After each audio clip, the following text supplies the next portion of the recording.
Hi.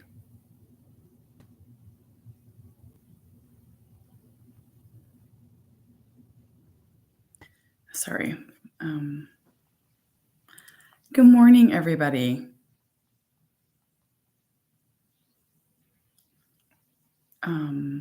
Trying to.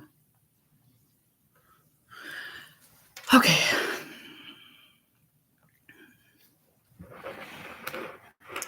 I am in my basement office, and we must have had the heat cranked up in here. I'm going to go ahead and honestly guess that it's about 85 degrees in here. You're going to see me sweating real fast.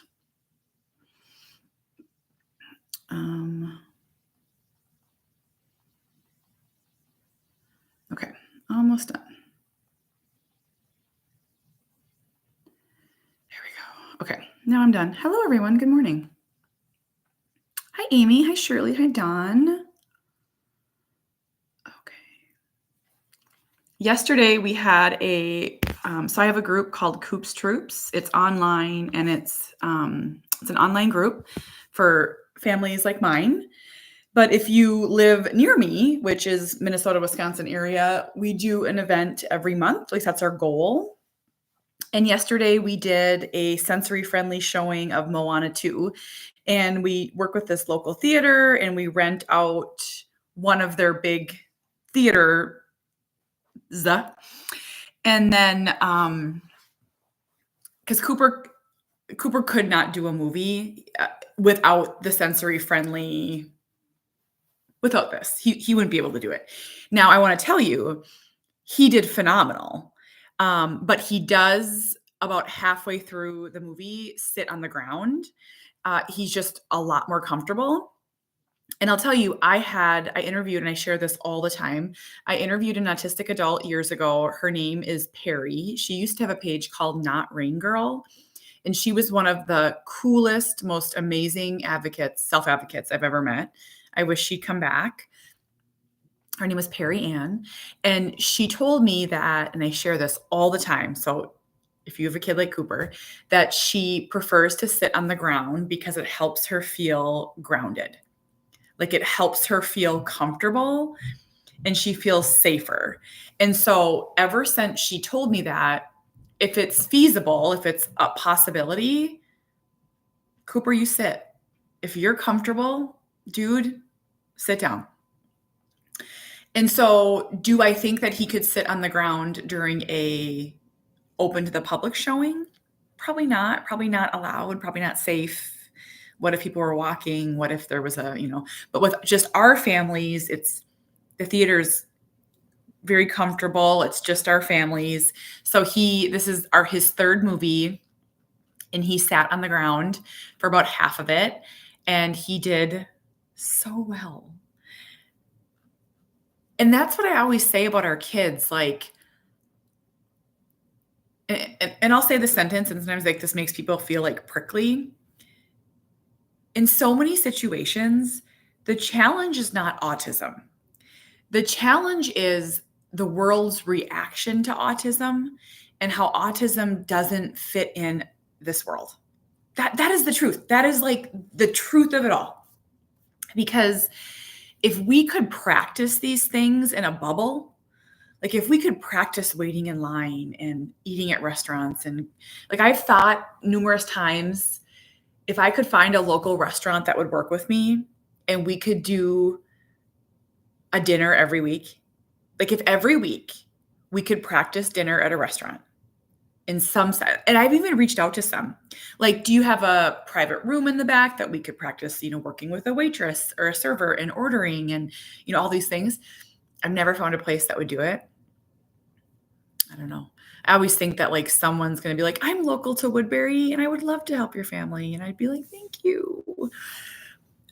But it's, that's just, if we could just practice more, but it's not feasible to rent a movie theater every week or it's just not.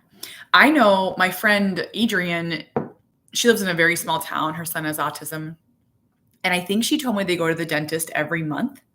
Like they go every month just to go and like practice walking in and practice sitting. And Like, there's so many reasons why, like, I couldn't do that. Like, I live in a very big city.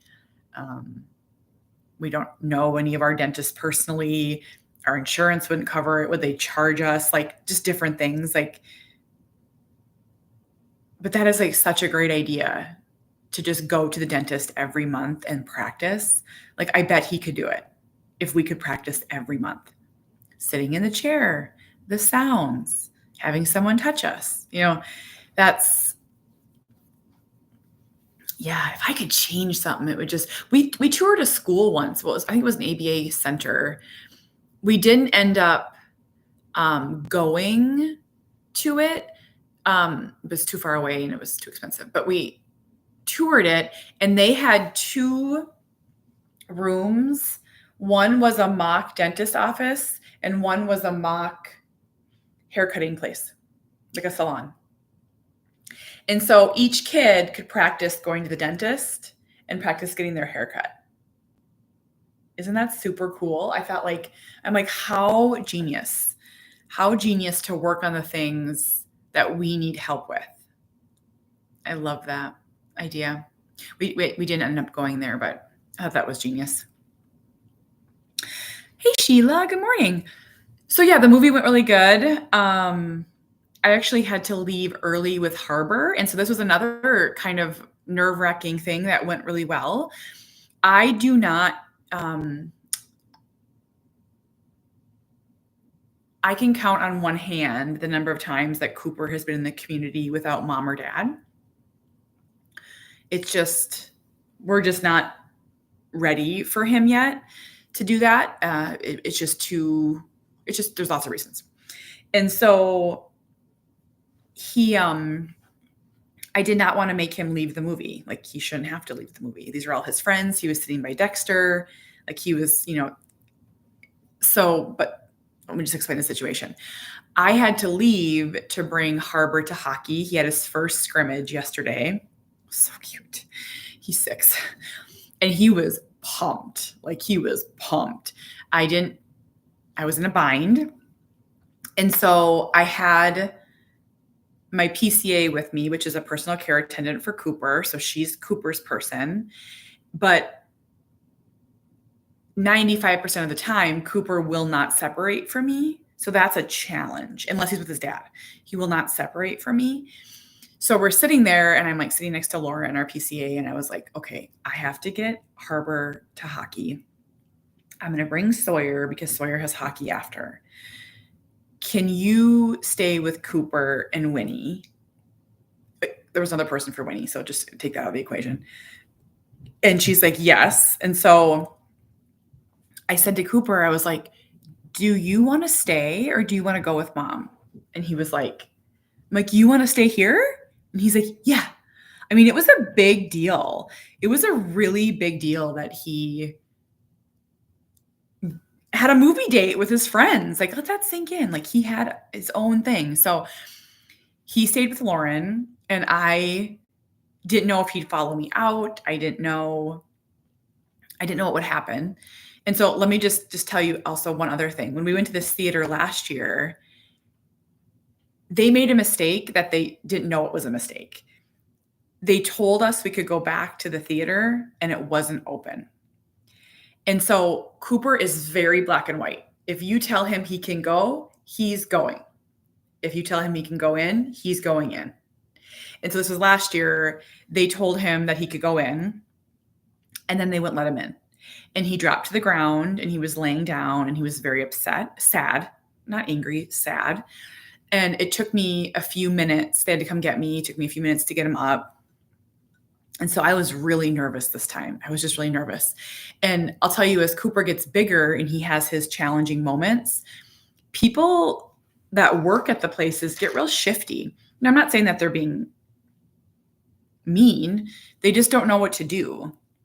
And so they like hover over me and like they're right next to me. And, I have the situation handled, but they may not think that I do. And what I wish I could like say is like, I can't just stand him up. He weighs more than me, So I was very nervous that something like that could happen again. It didn't. It was perfect. He did amazing. I'm so proud of him. um, yeah, I'm proud of him. And so I thought we could talk a little bit about goals. I've been trying to do this video for like 3 days now, but I have all my children home, and this is my first second since Tuesday. So what day is it? Sunday? This is my first moment since Tuesday that I've been able to separate from my kids and come do this. So when Cooper was diagnosed with autism, and I share this all the time, I was like, what does severe nonverbal autism look like as a teenager? Like, it would like run through my head. Like, what's this going to be like? Will it be sad? Will he be aggressive? No one can tell you anything, and yet people tell you things all the time. There's so much fear in the autism community. There's so much misunderstanding. There's so much shame and judgment. There's just so many things. And I remember, like, what does this look like? What will our life be like? And I try to be so honest. I try to talk a lot about the positives because there wasn't any of that when my son was younger. There wasn't. And if you remember 8, 9 years ago in the autism community, it was, I don't know, it was just not a community I necessarily wanted to be part of. And I think it's changed now. I think there are so many loving parents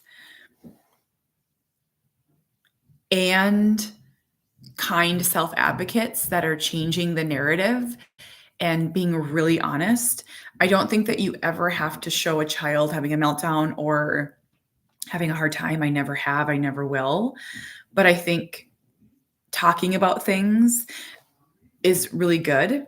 That's the number one reason I created my supporter page. Like, if you're on Facebook, you'll see everyone that has those badges. They're teal, and on YouTube, it's the blue. I think the blue or green, maybe.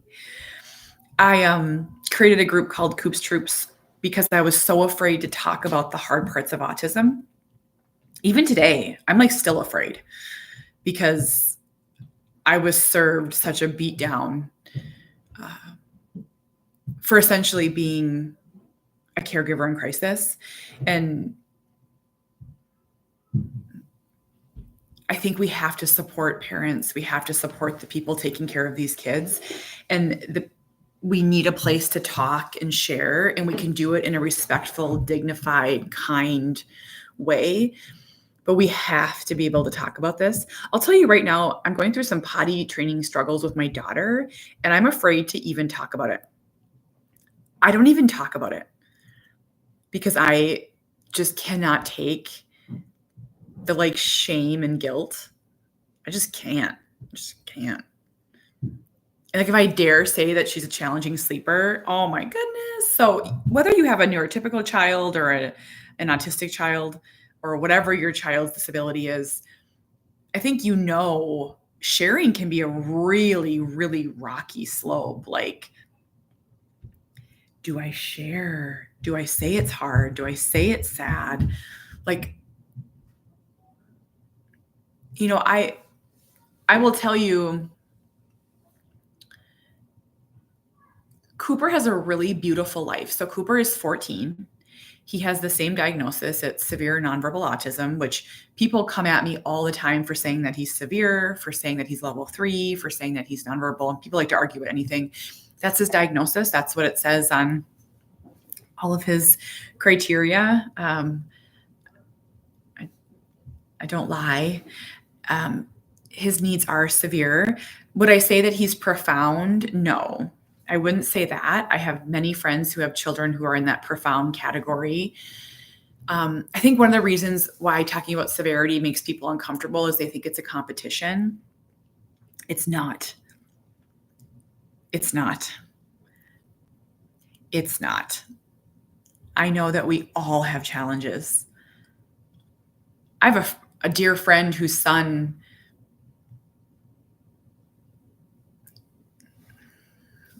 just got really sick, and he's a complete completely different boy. I have a best friend whose daughter has a terminal brain tumor. Like, it's not a competition. It's not a competition.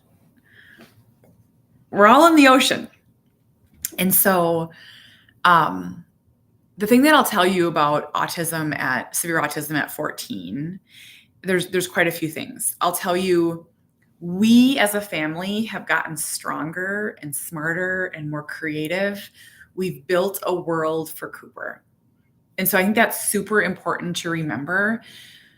We created a world around this boy. And so he's very safe in our home. He's very content in our home. We have a PCA, someone to help us. Could we take her more? Yeah. Does she have a life? And should. We've never been able to find anyone else.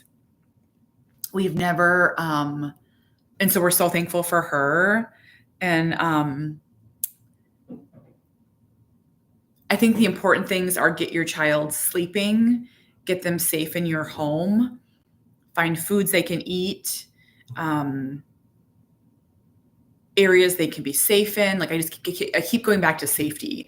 Like, your home needs to be safe. We don't always have safety in the car. So one of our big challenges is the car, and we have to figure that out.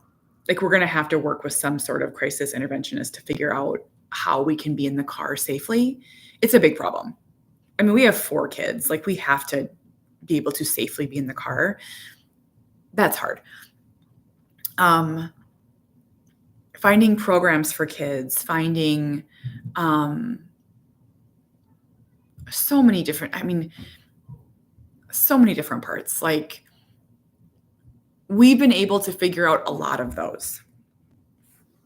And so if you have a child at 3 or 4 or 5 with that diagnosis, know that while a lot of things will be the same at 14, a lot will be different because you're smarter, you're stronger, you're resourceful, you found your voice, like, you're figuring things out. Like, I have no problem now saying, well, that sounds a little bold, but like, this isn't working.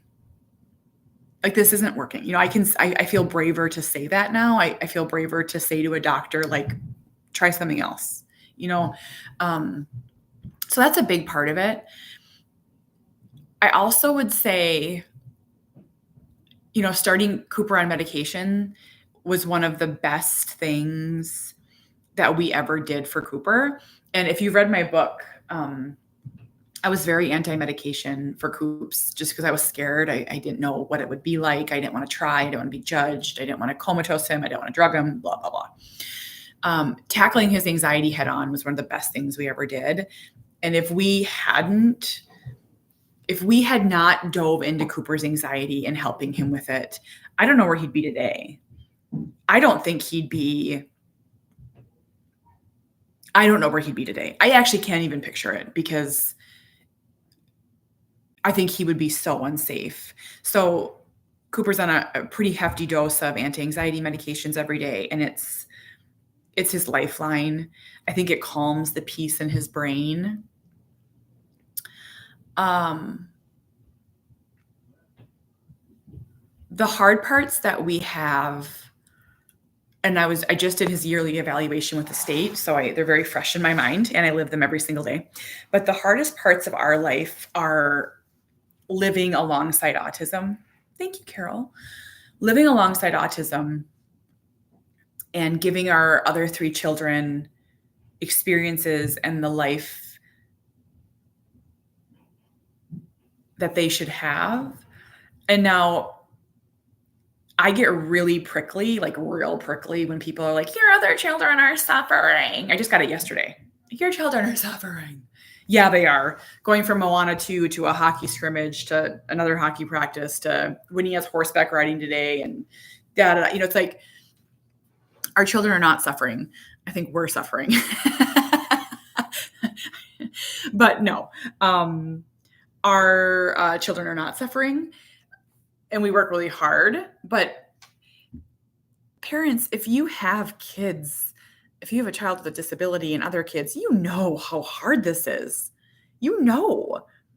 Like, you're doing your best. You're trying so hard and you're doing a great job and you love your kids and you're doing everything you can and you have guilt. And it's so easy to look in and judge someone. It is, right? But until they walk in your shoes, like, there's a really big quote that I love. It's like, and I'm gonna say it wrong, but it's like, don't take criticism from someone that you wouldn't take advice from. Man, isn't that good? Like, that's good. Let me say it again. Don't take criticism from someone that you wouldn't take advice from. And there are very few people that I will take autism advice from. I'm sure same for you. Like, unless you are in the ring, like, unless you're going 9 rounds, like, get the hell out. I mean, no. Um,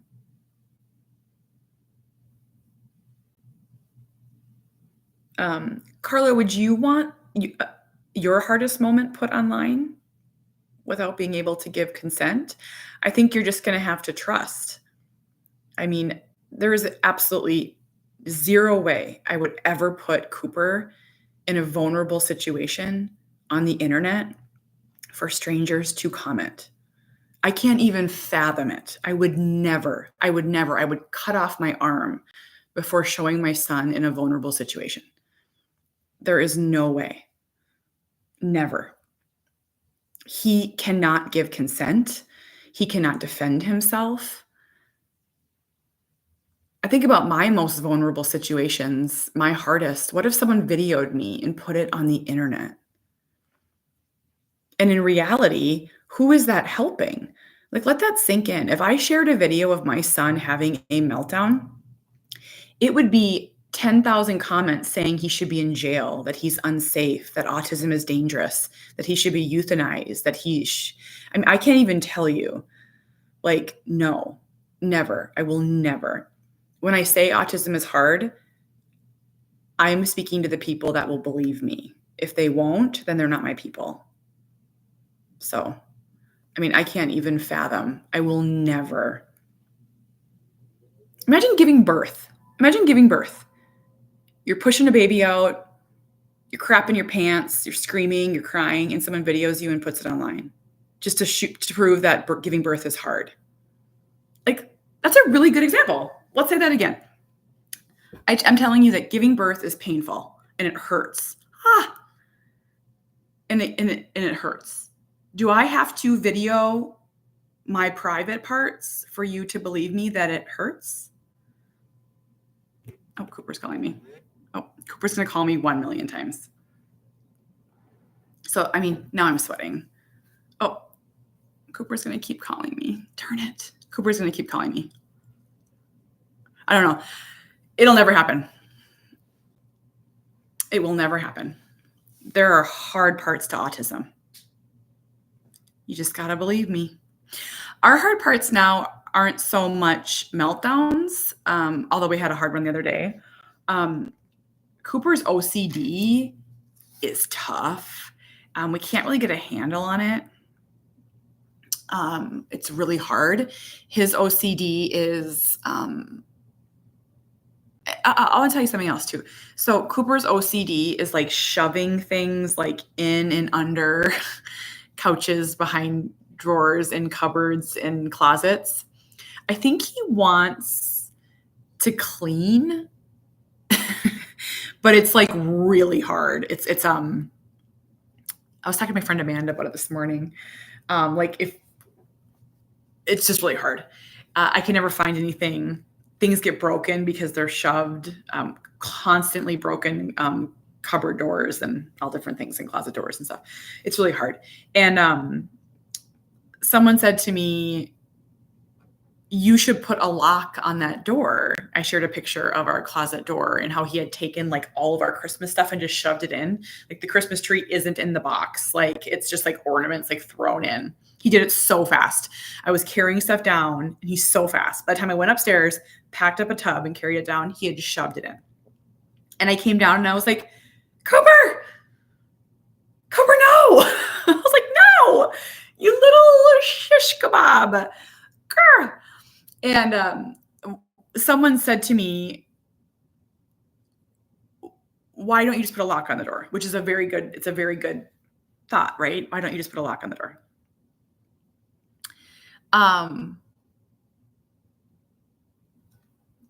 I could have a lock on every door in our house. I could have a safety lock on every cupboard, on every drawer. And he would still do it because he is trying to help out Donna, but I want you to imagine everything thrown in, broken, shoved. It's challenging. It's hard to live like that. Now, I could have a lock on that door, but the second I step away, he's always watching and waiting. He's going to do it. And so it's hard to change your life and modify your life. And this is the part that people don't understand. So if you just take one thing from me, having a child like Cooper is modifying every aspect of your life. Now, of course we do it. Of course we do it. He's our son. He's a member of this family. I love him more than anything. He's the best. He's the best.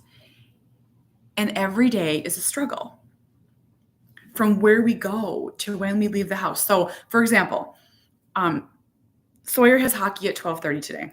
You have to be there 45 minutes early. So Jamie will bring him. Harbor wants to go to the art store. I can't bring Harbor and Cooper to the art store because Cooper can't go to the art store. I don't have a babysitter. So therefore we have to go later. Now, I know a lot of this just sounds minor, but it's everything. It's every aspect. Autism has touched everything. And in my new book, I have a chapter about this. This is my new book.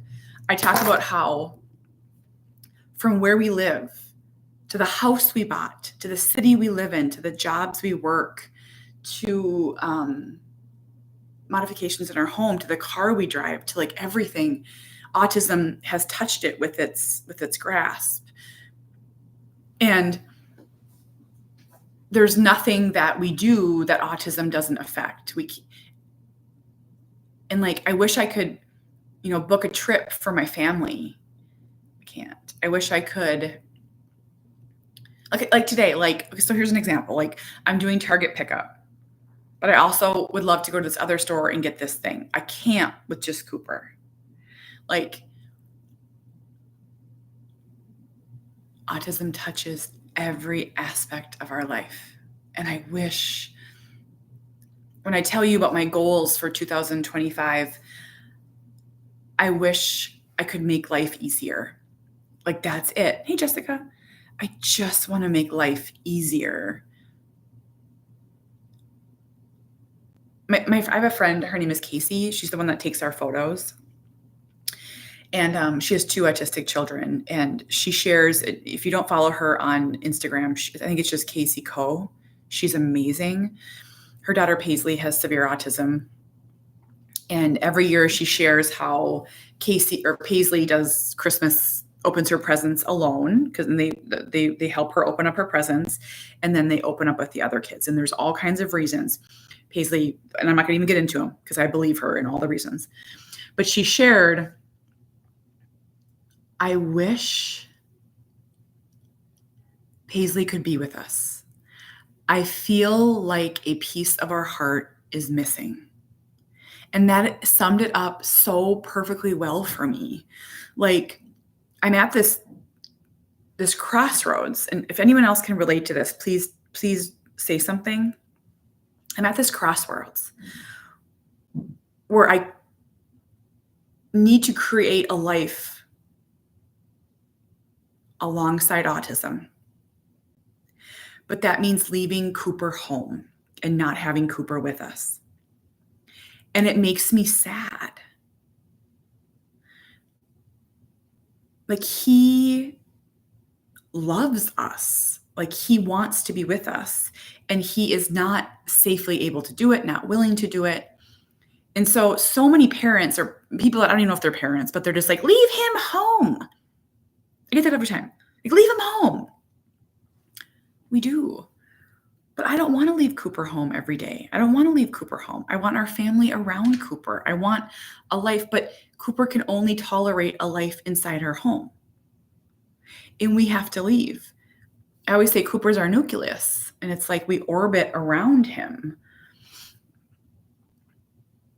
And I think this year I need to take our other kids on a vacation. I think that's what I need to do. They need to go on vacation. Now, I know a lot of kids. I didn't go on a vacation until I was like 16. So I know, but like,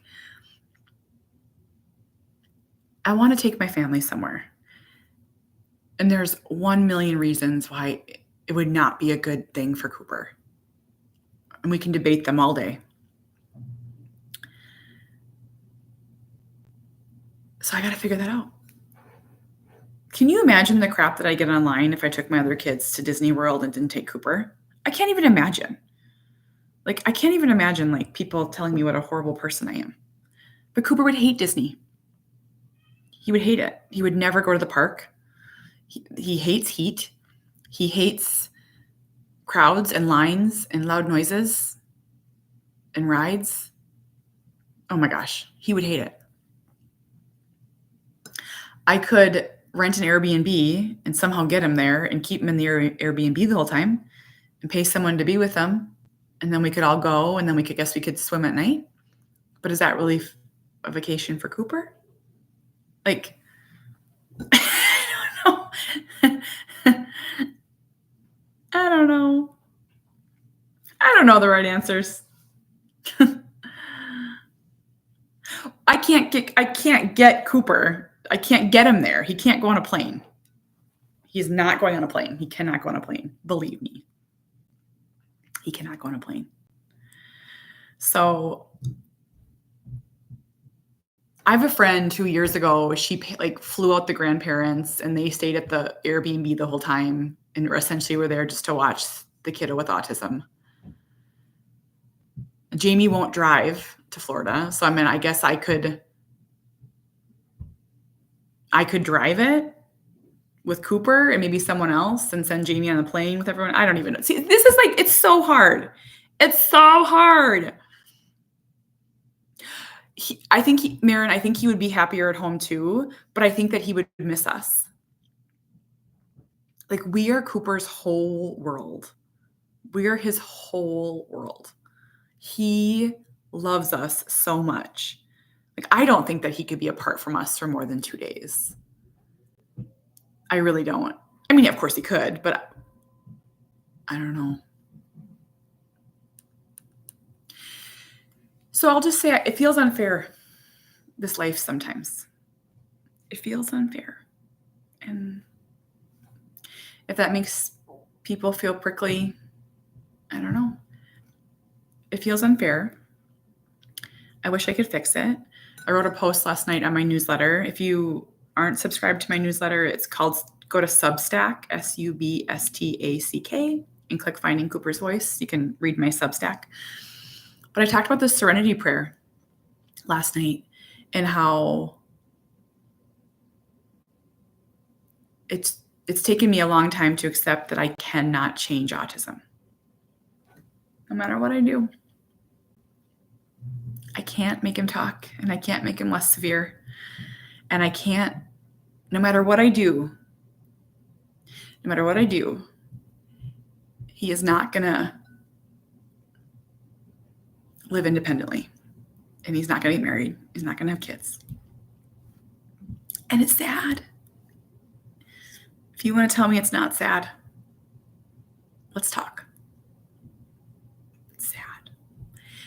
And so I'm really working on accepting the things that I cannot change.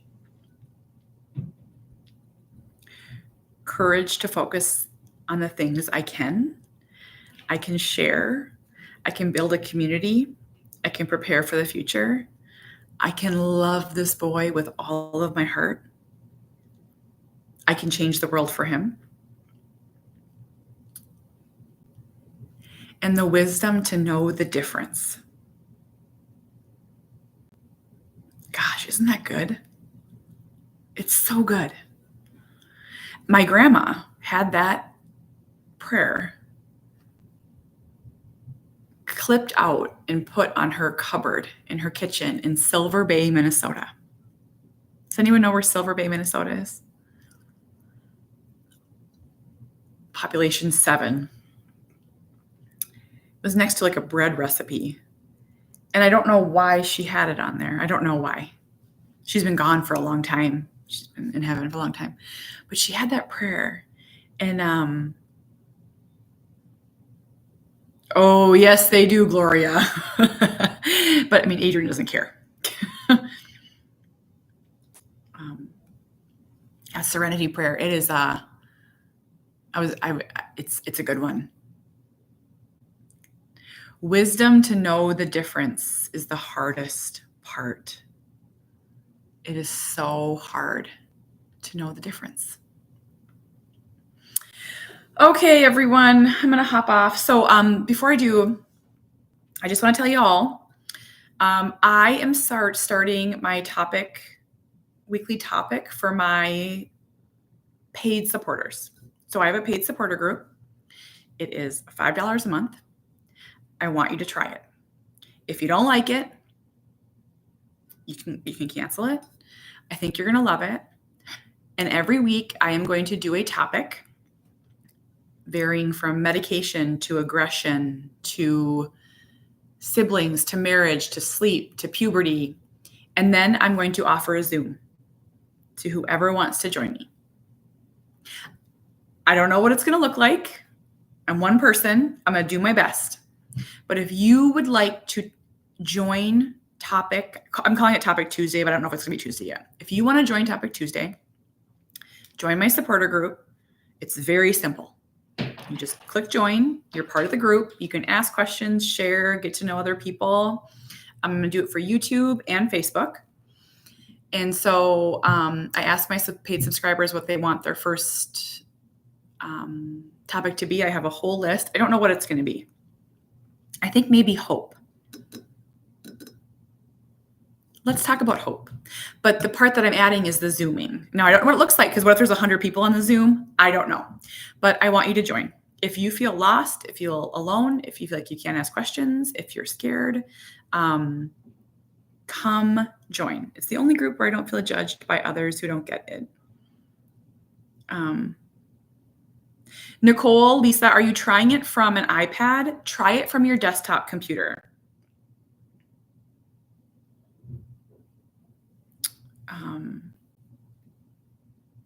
It's an amazing group.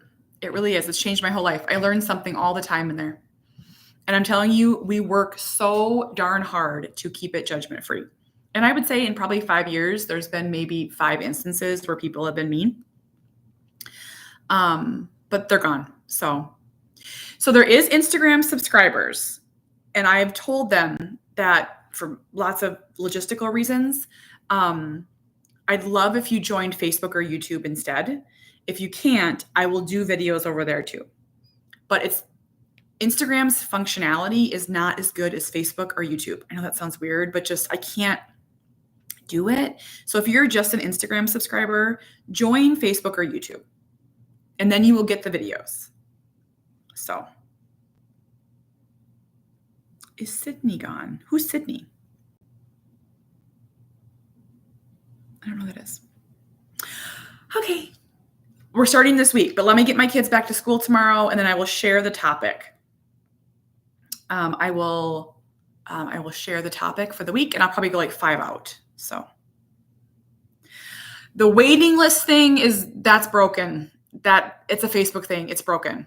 Can you join on YouTube? So my YouTube is just Finding Cooper's Voice, but on YouTube, so you'll get the videos. Okay.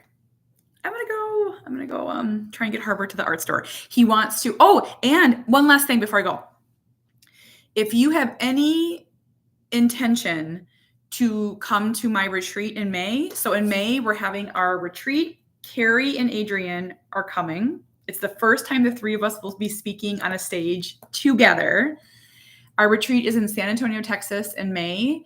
If you want to come, you need to join my group because we open up registration for them a week early. So if you have any intention of coming, I'm telling you, if you want to come, you need to be part of my group because it may sell out. And that's not a fear tactic. That's an honest tactic. So if you want to come, definitely join there. May 15th through the 17th, San Antonio, Texas.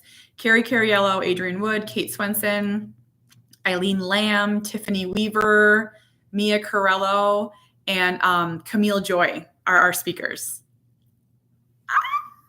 And everyone that comes gets a free signed copy of the book. So definitely join my group. Okay, bye everyone. Okay, oops, bye.